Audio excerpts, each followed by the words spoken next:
دیکھنا میں تمہارے ساتھ کیا کرتی ہوں۔ ایک دن آئے گا جب میں تمہیں اپنے ہاتھوں سے قتل کروں گی۔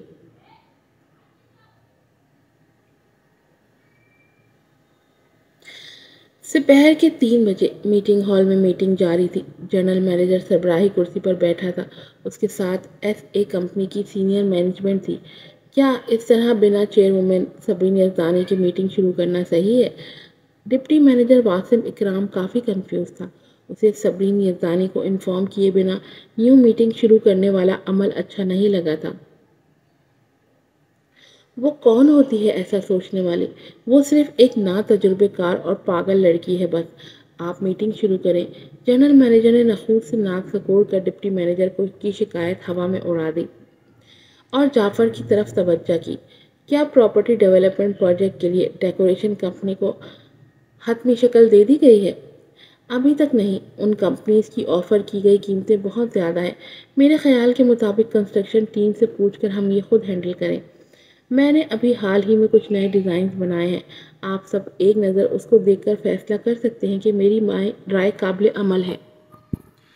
آبش جو گالوں کی سرخی اور سوجن چھپانے کو ماسک سے آدھا چہرہ چھپائے ہوئے تھی، درد کو برداشت کرتے تفصیل سے اپنی رائے دی۔ جعفر کے ساتھ باقی سب ممبران نے توصیفی نظروں سے آبش کو دیکھا، جس پر آبش کی گردن اونچی ہو گئی۔ اس نے ڈیزائنز کا موٹا سب بلندہ اٹھا کر مینیجر کے آگے رکھا۔ یہ دیکھ کر سب ایک دوسرے سے اس کی تعریف کرنے لگے۔ یہ ڈیزائن تو بہت کریٹیو ہیں، زبردست، بہت اعلیٰ کام۔ کیا یہ آپ نے خود بنائے ہیں؟ یو آر امیزنگ، جنرل نے تعریفی کلمات کہہ کر ساتھ ہی سر دھنا۔ یہ پہلے والے ڈیولپمنٹ پروجیکٹ کے کمروں کے ڈیزائن سے بہت حد تک بہتر ہے۔ آبش یزدانی نے کافی لاپرواہی سے کہا، جیسے یہ ڈیزائنز بنانا اس کے لیے کوئی بڑی بات نہ ہو۔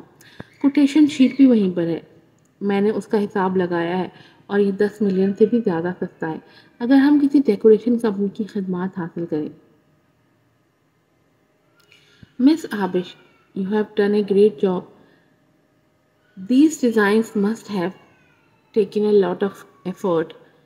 جنرل مینیجر نے توصیفی کلمات کہے۔ میں کئی راتوں سے نہیں سوئی، مسلسل ڈیزائن پر کام کیا ہے، لیکن کمپنی میں مجھے اپنا حصہ ڈال کر خوشی ہوئی، جیسے میری محنت وصول ہو گئی۔ اس سے پہلے کہ آبش اور بھی بڑھ کے مارتی، میٹنگ روم کا دروازہ دھاڑ سے کھول کر صبرین اور اس کے پیچھے طارق اور کچھ دوسرے لوگ اندر آئے۔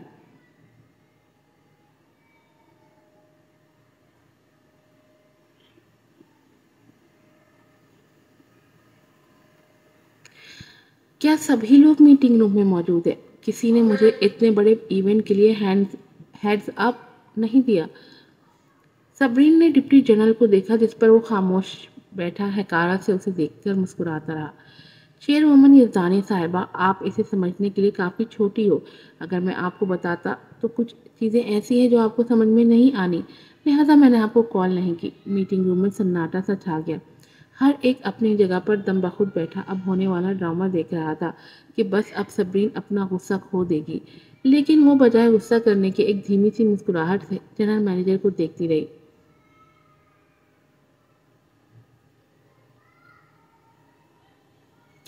جنرل مینیجر، میں اس جگہ پر عرصے سے کھڑی ہوں، آپ کب راستہ بنانے جا رہے ہیں؟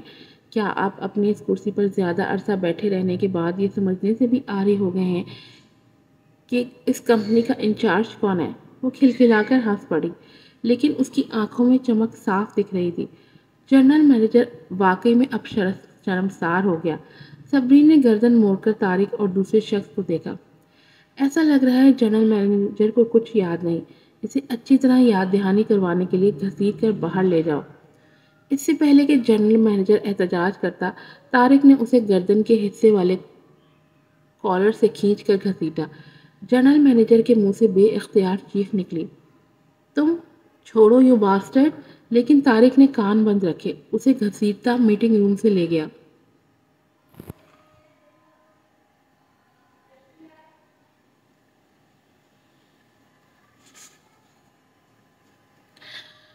Let's continue the meeting. آپ لوگ کس موضوع پر بات کر رہے تھے؟ صبرین یزدانی نے دم سادے ممبران کو سر نظروں سے دیکھتے اور سپاٹ لہجے میں مخاطب کیا۔ اب وہ صرف چیئر وومن تھی، سخت مزاج چیئر وومن۔ ہم ڈیولپمنٹ پروجیکٹ کے لیے ڈیزائنز پر بات کر رہے تھے۔ عابش یزدانی کچھ ڈیزائنز لے آئی ہیں جو انہوں نے رات دن کی محنت سے بنائے ہیں۔ ہم سب ان ڈیزائن سے کافی مطمئن ہیں۔ یہ بہت اچھے نظر آ رہے ہیں۔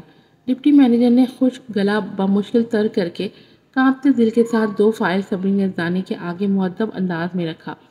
فائل صبرین کے ہاتھوں میں آتے دیکھ کر عابش نے چور نظروں سے اپنے باپ کو دیکھا۔ اس کا دل جیسے اتھا گہرائی میں ڈبکیاں لگانے لگا تھا۔ اندر سے وہ خوف سے دہل کر رہ گئی۔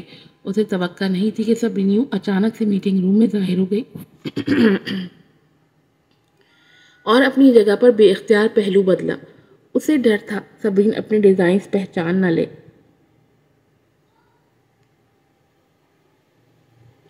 حالانکہ یہ کوئی مسئلہ نہیں تھا۔ اگر صبرین یہ دعویٰ کر بھی لیتی تب بھی کوئی اس پر اس کے پچھلے واقعے کی وجہ سے یقین نہ کرتا، کیونکہ اس کا ثبوت عابش اس کے کمپیوٹر سے مٹا چکی تھی۔ صبرین نے آرام سے فائل کھولی اور ڈیزائنز دیکھے، پھر طارق سے سرگوشیانہ کچھ الفاظ کہے جس پر طارق نے مؤدبانہ سر ہلایا تھا۔ سر ہلاتے ہی وہ باہر نکل گیا، جس پر عابش نے سکھ کا سانس لیا۔ وہ سمجھی مصیبت ٹل گئی۔ طارق کے جاتے ہی صبرین یزدانی نے بات جاری رکھی۔ ڈیزائنز بہت اچھے ہیں، لگتا ہے یہ آج صبح 1 بجے پرنٹ کیے گئے ہیں۔ عابش یزدانی، آپ یقیناً ان ڈیزائنز بنانے کے لیے کافی دیر تک بیٹھی ہوں گی۔ ہاں، عابش یزدانی صاحبہ نے کہا ہے وہ کئی راتوں کو سو بھی نہیں سکی ہیں۔ واقعی کافی محنت کی ہے۔ عابش یزدانی بہت محنتی ہیں۔ میٹنگ روم میں ایک دو نے عابش کے حق میں تعریفانہ جملے بولے، جس پر عابش کا سر فخر سے تن گیا۔ اس نے جان بوجھ کر آج صبح ہی ان ڈیزائنز کو دوبارہ سے 1 بجے کے وقت پرنٹ کروایا تھا۔ چیئروومن صبرین صاحبہ، میرے ڈیزائن دیکھ کر آپ کا کیا خیال ہے؟ اس نے صبرین کو دیکھا۔ صبرین خاموش رہی، جبکہ اس کے ہونٹ طنزیہ معنی خیز مسکراہٹ میں ڈلے۔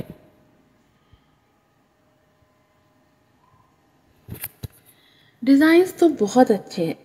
عجیب بات ہے کہ 1 مہینہ پہلے میں نے اپنا ہو بہو ایسا ہی ڈیزائن ڈرافٹ کھو دیا تھا۔ صبرین نے اپنے الفاظ توڑ موڑ کر اس تک پہنچائے جس کو وہی سمجھی تھی، اور اپنی جگہ پر دنگ رہ گئی جیسے سانپ سونگھ گیا ہو۔ لیکن اس کی بات سن کر باقی ممبران بھی دنگ رہ گئے۔ عابش جلد ہی سنبھل گئی، ایسے ظاہر کیا جیسے وہ یہ سن کر حیران ہو۔ اپنے منہ پر حیرت سے ہاتھ رکھ دیا۔ آپ کا یہ مطلب تو نہیں کہ میں نے آپ کو کاپی کیا ہے، یہی نا؟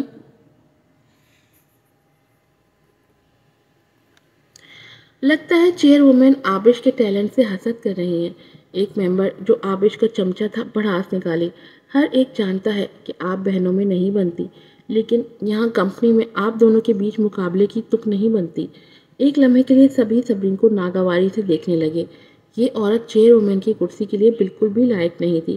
کافی چھوٹی عمر تھی اس کی ان سب کی نظروں میں۔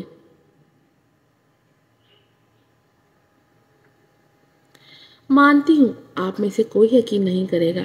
صبرین نے پرسکون سانس ہوا میں خارج کر کے انہیں دیکھا۔ خوش قسمتی سے میں اس کو 20 دن پہلے ہی پولیس اسٹیشن میں رپورٹ کروا چکی ہوں۔ میں نے اپنی اصلی ڈیزائنز کا ڈیٹا پولیس اسٹیشن پر جمع کروا چکی ہوں۔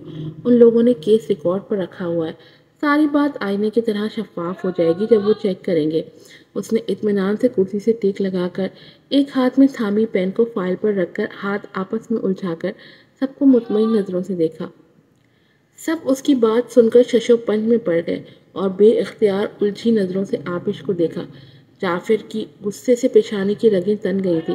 عابش نے بے اختیار ان کا ہاتھ ٹیبل کے نیچے سے تھاما۔ اس کا ہاتھ کپ کپا رہا تھا اور وہ ٹھنڈی پڑ چکی تھی۔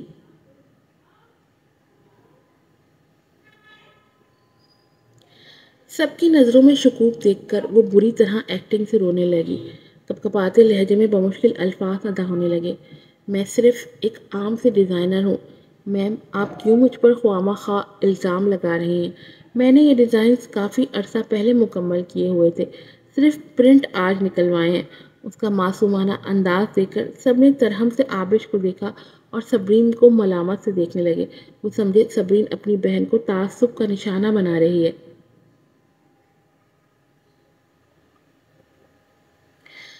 صبرین نے فائل سے ایک ڈیزائن ڈرافٹ نکالا اور پوچھا، بقول تمہارے کہ میں تم پر الزام لگا رہی ہوں اور پھنسا رہی ہوں، تو ٹھیک ہے، اب جب کہ یہ تمہاری طرف سے ڈیزائن کیا گیا ہے، تم کو گھر کی ٹائپ اورینٹیشن کا تو پتہ ہوگا کہ اس کے کتنے فلورز ہیں، کتنے بلاکس ہیں اور یہ کتنا بڑا ہے۔ اس کی مستحکم لہجے اور مضبوط آواز گونجی تو آبش کے اوسان خطا ہو گئے، لیکن کافی دیر خاموش رہنے کے بعد اپنی عزت بچانے کی آخری کمزور کوشش کرنے کے لیے تکا لگایا۔ اس کے 7 فلورز ہیں، ان کا رخ شمال کی طرف ہے اور وہ جنوب کی طرف کھڑے ہیں۔ آواز لڑکھڑا رہی تھی۔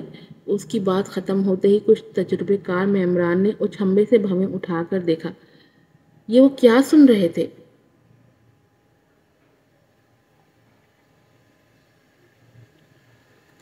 یہ اس کے بیچ میں تمہیں اتنا بڑا کیبنیٹ بنانے کی ضرورت کیوں پیش آئی؟ صبرین نے یکدم پھر سے پوچھا۔ نظریں اس کی ڈیزائن پر تھیں۔ زیادہ ذخیرے کے لیے، اس کا لہجہ لڑکھڑایا۔ اس کی وجہ یہ ہے کہ درمیان میں ایک بڑا ستون ہے جسے گرایا نہیں جا سکتا، اس لیے میں نے وہاں کیبنٹ لگانے کا انتخاب کیا۔ اس کے علاوہ یہ 2 منزلہ اپارٹمنٹ ہے جس کا رقبہ 128.7 مربع میٹر ہے۔ یہ مشرق میں مغرب کی طرف منہ کر کے کھڑا ہے۔ صبرین نے ایک طویل ہنکارا بھرا اور تفصیل بتائی۔ آبش کا چہرہ یوں تھا جیسے کسی نے ہلدی لگا دی ہو۔ صبرین نے تعصب سے آنکھیں موند لی اور ایک گہری سانس بھر کر اسے دیکھا۔ تمہارا دعویٰ ہے کہ تم نے ان کو ڈیزائن کیا ہے، لیکن تم کو گھر کے ڈیٹا کے بارے میں کچھ بھی نہیں معلوم۔ تم پروجیکٹ کی مینیجر ہو، پھر بھی تم کو کمرے کی قسم کے بارے میں کچھ نہیں معلوم۔ کیا تم ابھی تک کنفیوز ہو کہ اس پروجیکٹ میں کتنی عمارتیں بن رہی ہیں؟ اس کا ایک ایک لفظ آبش کے ساتھ ساتھ باقی سب کو بھی شرمسار کر رہا تھا۔ آبش تو اپنا جرم عیاں ہونے پر شرمسار تھی۔ اس نے الزام میں ڈیزائنز کا مشاہدہ ہی نہیں کیا تھا کہ بھلا کون تھا جو اس کے ڈیزائنز کا اتنی باریک بینی سے مشاہدہ کر کے اسے لاجواب کرتا۔ لیکن باقی سب صبرین کے متعلق اپنی غلط سمجھی پر شرمسار تھے۔ وہ جسے ایک چھوٹی اور عام سی لڑکی سمجھ بیٹھے تھے، وہ ان سب سے بھی زیادہ ٹیلنٹڈ تھی۔ بُدھ بار تھی۔ ان سب کے چہرے آبش کی طرف سے مڑ گئے۔ وہ سب کافی مایوس ہوئے تھے۔ آبش کو کیا سمجھے تھے اور وہ کیا نکلی تھی۔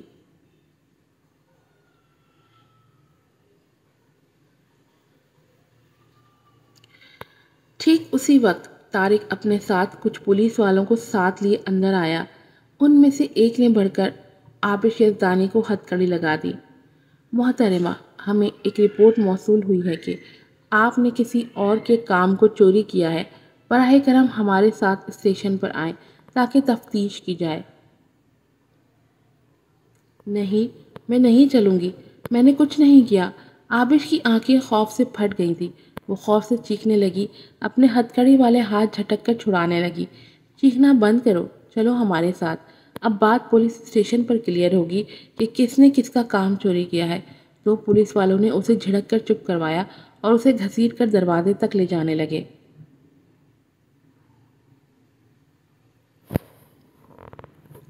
دیکھو، مجھے پھنسایا جا رہا ہے۔